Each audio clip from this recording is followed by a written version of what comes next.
नमस्कार दोस्तों, आज हमारे साथ हैं प्रिंटिंग इंडस्ट्री के लीडर महबूब भाई। इन्होंने हमारे साथ एड वैल्यू में रह के लीन इम्प्लीमेंटेशन करवाया है। आज हम उनकी कहानी उनकी ज़ुबानी सुनेंगे। आपको इंट्रोड्यूस करता हूँ महबूब सर के साथ, मामा जी प्रिंटर्स। नमस्कार दोस्तों। प्रिंटिंग इंडस्ट्री के सभी दोस्तों को खूब खूब अभिनंदन।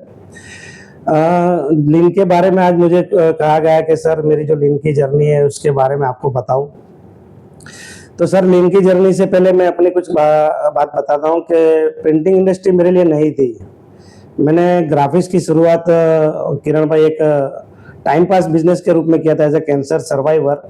टाइम पास बिजनेस मैंने ग्राफिक्स की शुरुआत की थी, लेकिन कैंसर से सर्वाइव होने के बाद अपने आप में एक ठान लिया था कि मुझे लाइफ में कुछ अचीव करना है। तो मैं जब ग्राफिक्स में आया तो मैंने उसको सीखने समझने की कोशिश की, और मैं पढ़ा लिखा था तो मैंने ग्राफिक्स का काम, प्रिंटिंग का काम मैं सीखते गया, और मैंने ये देखा कि मेरी जो कैलकुलेशन थी वो बहुत अच्छी थी और मेरी कॉस्टिंग मैं बहुत अच्छे से निकाल सकता था। तो इस हिसाब से कॉस्टिंग मेरी कम होने की वजह से मैं मार्केट से बहुत सारा काम करने लगा, मेरे पास बहुत सारा काम आने लगा, और 2-3 साल में ही मैंने काफ़ी ग्रो करना शुरू कर दिया। लेकिन जैसे कि मैंने देखा कि मैंने कॉस्टिंग में कम निकालता था, मेरे पास काम काफ़ी आता था, लेकिन फिर भी मेरे हाथ में कुछ पैसा दिखता नहीं था, और जो मैं काम बाजार से उठाता था, यानी जो प्रिंटिंग का काम मुझे ऑर्डर मिलता था वो मैं टाइम पे दे नहीं पाता था। उसकी क्वालिटी में कई बार मुझे दिक्कत आ जाती थी। कहने का मतलब जो प्रोसेस करनी चाहिए थी कि भाई, मुझे किसी ने बोला कि आप इसमें मैट लेमिनेशन करना, या ग्लोस हो जाता था। किसी ने बोला लेमिनेशन मत करना, तो लेमिनेशन हो जाता था। ऐसी बहुत सारी मुश्किलें मुझे बिजनेस में आती थी। तो हमारे एक दोस्त थे, मैंने सोचा कि यार जब बिग बाजार है, ये बड़ी बड़ी कंपनी है, ये इतना बड़ा धंधा कैसे करती है, हम एक छोटा सा प्रिंटिंग का बिजनेस भी सही तरीके से नहीं कर पाते हैं। तो कहीं से मुझे ये रेफरेंस मिला, एक ये नाम सुनने को मिला लीन मैनेजमेंट के बारे में। तो मैंने एड वैल्यू का संपर्क किया, उनसे कहा कि सर मुझे आपसे लीन करवाना है। तो उन्होंने, हालांकि लीन मैंने सुना है कि काफ़ी बड़ी बड़ी कंपनियों में करते हैं, 500 करोड़ 1000 करोड़ की कंपनियों में करते हैं। तो मेरे लिए तो, उनके लिए तो मैं बहुत छोटा सा क्लाइंट था, लेकिन मेरे लिए उनके अंदर बहुत सारी उम्मीदें थी कि भाई वो मेरे लिए कुछ कर दे। तो उन्होंने मेरे साथ कंसल्टेंसी शुरू की, और इनके साथ जब मैंने लीन की जर्नी शुरू की और इनकी जो कुछ टेक्निक्स हमने सीखे, तो यानी इतना बड़ा परिवर्तन, एक दो टेक्निक से, एक दो उनकी कुछ तकनीक हमको बताई गई कि हमको मशीन को कहाँ से कैसे चेंज करना है, कहाँ पे उसको सेटअप करना है, हमको स्टॉक कैसे मेंटेन करना है, या जो रेडी स्टॉक है उसको हमको कैसे लेबलिंग करके एक बाजू लगाना है। ये 2-4 जिसको टेक्निक में बोलते हैं 5S, वो उसमें इतना सारा परिवर्तन आ गया कि उससे हमारी, एक तो कहने का मतलब हमारा जो टर्न अराउंड टाइम है, जो हम ग्राहक को बोलते थे कि हम 3 दिन के बाद देंगे, वो माल हम दूसरे दिन देने लग गए। और कहने का मतलब जो हमारा रिजेक्शन था वो कम हो गया, और हमारा जो कहने का मतलब एक्स्ट्रा जो मुझे एम्प्लॉय रखने पड़ते थे वो नहीं रखने पड़ रहे थे, तो मेरी कॉस्टिंग कम हो गई। इसके हिसाब से मेरा कैश फ्लो भी बढ़ गया, प्रॉफिट भी बढ़ गया, कैश फ्लो भी बढ़ गया।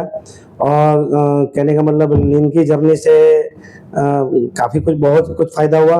और फिर बाद में तो मैंने भी ये लीन टेक्निक सीखने की कोशिश की, इनके टूल्स सीखे, और मैं भी खुद सर्टिफाइड लीन मैनेजर बन गया। और अब तो मैं खुद भी ये सारे टूल्स अपने प्रेस में इस्तेमाल करता हूँ। एक ग्राफिक्स के तौर पे किरण भाई मैंने शुरुआत की थी, उसके बाद मैंने अपनी एक ऑफसेट मशीन लगाई थी।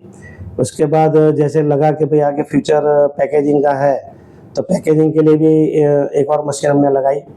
और कहने का मतलब थोड़ा कोरोना में सेटबैक हुआ, लेकिन वापस कोरोना के बाद अभी बाजार स्टडी हो रहा है, और वापस से गाड़ी ट्रेन पे आ गई। तो कहने का मतलब जो लीन जर्नी पे हम शुरू हुए, ग्राफिक्स की तो हमने शुरुआत कर दी थी, बिजनेस भी हम कर रहे थे, लेकिन पैसा हमको दिख नहीं रहा था। हमारे बिजनेस मैनेजमेंट में बहुत सारी तकलीफें थी। तो जो लीन की टेक्निक हमने सीखी, लीन के जो टूल्स हमें सिखाए गए, उससे हमारा कैश फ्लो बढ़ गया, हमारा टर्न अराउंड टाइम है वो काफ़ी कुछ कम हो गया, और हमारे जो मशीन कहने का मतलब हमारे वहाँ जो स्टोरेज ज़्यादा पड़ी रहती थी या वेस्टेज जो ज़्यादा होता था वो सारा कम हो गया, और इससे हमारी प्रॉफिटेबिलिटी बढ़ गई। अभी आज की बात करें तो हमारा ऑर्डर टू डिलीवरी टाइम कितना है? डिलीवरी टाइम में तो ऐसा है कि भाई जैसे हमारे पास ऑर्डर आता है किरण भाई, तो हम देखते हैं कि कई प्रेसों में तो ऐसा होता है कि पहले भी हमारे यहाँ भी ऐसा होता था। मैं कई पैसों की बात क्या करूँ कि भाई ऑर्डर लेने के बाद हम उसको आगे प्रोसेस ही नहीं करते थे। जब उसका डिलीवरी का टाइम आवे तब हमको पता चले यार इसको तो अभी छापना ही बाकी है या इसको तो बाइंडिंग में भेजना ही बाकी है। लेकिन जब लीन की जर्नी हमने शुरू की तो हर चीज़ का हमारा टाइम फिक्स हो जाता है, हर मशीन पे हमारा उसका शेड्यूल फिक्स हो जाता है। हर ऑपरेट हमने एक इसका पूरा चेन बनाया हुआ है कि कौन सा जॉब कहाँ पे कितना टाइम जाएगा और उसको कितना टाइम लगेगा, और उसके अकॉर्डिंगली हमने जो सारी मशीनरी थी वो सेट कर दी है। तो ऑलमोस्ट समझ लो कि जो एक प्रोसेस करने में पहले 3 दिन लग जाते थे, आज हम उसको हाफ डे में या सेकंड डे में वो चीज़ हम रेडी करके दे देते हैं। और कहने का मतलब लीन की जर्नी के बाद अगर आप मेरे को पर्सनली जानते हैं, मेरे फेसबुक में फ्रेंड है या आपने नाम सुना हुआ है, तो आप जानते होंगे कि 2002 में मैंने शुरुआत की थी और लीन की 2008-9 से मैं इनके साथ जुड़ा हुआ हूँ। और उसके बाद मैंने लाइफ में काफ़ी तरक्की की, पूरी दुनिया घूम चुका हूँ। एग्जीबिशन के बहाने में 3 बार जर्मनी जा चुका हूँ, जर्मनी जापान जा चुका हूँ, चाइना गया हूँ, यूएसए गया हूँ। तो ये सारा लीन की बदौलत है कि भाई मैं लीन सीखा, मेरी प्रॉफिटेबिलिटी बढ़ी, मेरे पास 2 पैसा बचा तो मैं दुनिया घूमा। बच्चे भी आज अच्छी कॉलेजों में पढ़ रहे हैं मेरे, खुद का अच्छा सा घर बनाया हुआ है, ऑफसेट के लिए खुद की जगह खरीदी हुई है। और सबसे बड़ी बात किरण भाई कि मेरे पे 1 रुपए की लोन नहीं है। और आज हम किसी यानी कोई एक समझो आज व्यापारी भी, आज मैं बोलता हूँ ना कि कोई व्यापारी ऐसा बोल दे, कोई सप्लायर के मामा जी आपका पेमेंट ड्यू और आपका मुझे चेक नहीं मिला है, तो मैं उसको 10 गुना आज ना आज पे कर दूंगा। यानी ये कैश फ्लो आप समझ सकते हो, कैश फ्लो मैनेजमेंट हो गया हमारा। हमारे पास कैश पड़ा हुआ है तो हम लोगों को पे कर दिए, और हमारे पास जब कहने का मतलब वर्किंग में इतना कैपिटल है, वर्किंग में इतना पैसा है, तो हमको लोन की क्या जरूरत है। आज लोन क्यों लेना पड़ता है कि भाई हमारे पास उधार ही है, हम उधार में माल लेते हैं, उधार में बेचते हैं, और कहने का मतलब रिजेक्शन ना तो हम कभी प्रॉफिट गिनते हैं क्या मिल रहा है क्या नहीं मिल रहा है, बस गाड़ी धक्का मार मार के चला रहे। कई प्रेसों का मैंने हालत देखा हुआ है मेरे इतने सालों में कि भाई वो बंद होने के कगार पे आ गए यार, कई लोगों ने बंद कर दिए। जबकि ऐसा था कि उनके पास बहुत सारा काम था, उनके काम देख के ऐसा लगता था कि काफ़ी प्रॉफिट करते होंगे बिजनेस, लेकिन वो अंदर खाने बहुत लॉस कर रहे थे। तो ये उनका दिक्कत यही थी कि उनका कोई कैश फ्लो मैनेजमेंट नहीं था, उनके वहाँ कोई सिस्टम वर्क नहीं कर रहा था। और आज हमारे यहाँ लीन है, सिस्टम है, तो हम बहुत खुश हैं। प्रिंटिंग इंडस्ट्री के चैलेंजेस के बारे में थोड़ा बताएं। जैसे आप इतने सालों से इंडस्ट्री में हैं, तो आपने क्या चैलेंजेस फेस किए हैं और कोई इंडस्ट्रियलिस्ट इस चैलेंजेस को कैसे ओवरकम कर सकता है? किरण भाई, चैलेंजेस की बात करें तो प्रिंटिंग एक मैन्युफैक्चरिंग प्रोसेस है, और जैसे कि हर मैन्युफैक्चरिंग प्रोसेस में चैलेंजेस होते हैं, वैसे भी प्रिंटिंग इंडस्ट्री में काफ़ी चैलेंजेस है। लेकिन इसमें एक नया चैलेंज और है कि कस्टमाइज इसमें प्रोडक्शन होता है, कस्टमाइज मैन्युफैक्चरिंग होती है। कोई बुक बन रही है तो एक अलग है, कोई चीज़ अलग बॉक्स बन रहा है तो एक अलग है। हर एक अलग कस्टमाइज ऑर्डर होते हैं, और कस्टमाइज ऑर्डर के हिसाब से प्रिंटिंग की जाती है। तो कहने का मतलब और सबसे बड़ी चैलेंजेस ये है कि ऑन टाइम डिलीवरी करना, क्योंकि हमने कोई ऑर्डर लिया है और ऑर्डर को पूरा डिजाइनिंग से लेके पूरा प्रोसेस करके प्रिंटिंग के बाद की जो पोस्ट प्रेस है वो करने के बाद ऑन टाइम डिलीवरी करना, ये सबसे बड़ा चैलेंज है।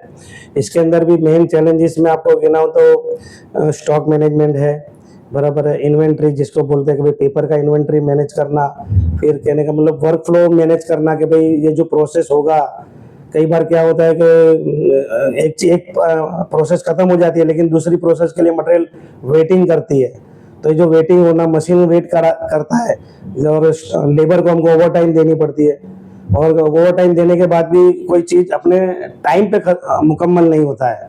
ये सबसे बड़ी चैलेंजेस थी, और इस चैलेंजेस को हमने खास करके लीन जब हमने जर्नी स्टार्ट की, और इन लीन की जर्नी में हमें जो अलग अलग टूल दिखाए गए, खास करके इन्वेंट्री मैनेजमेंट के बारे में, वर्क फ्लो प्रोसेस के बारे में, तो ये सारी चीज़ों को हमने, हालांकि अभी जितना छोटे से इंटरव्यू में कहने बैठूंगा तो बहुत काफ़ी वक्त हो जाएगा।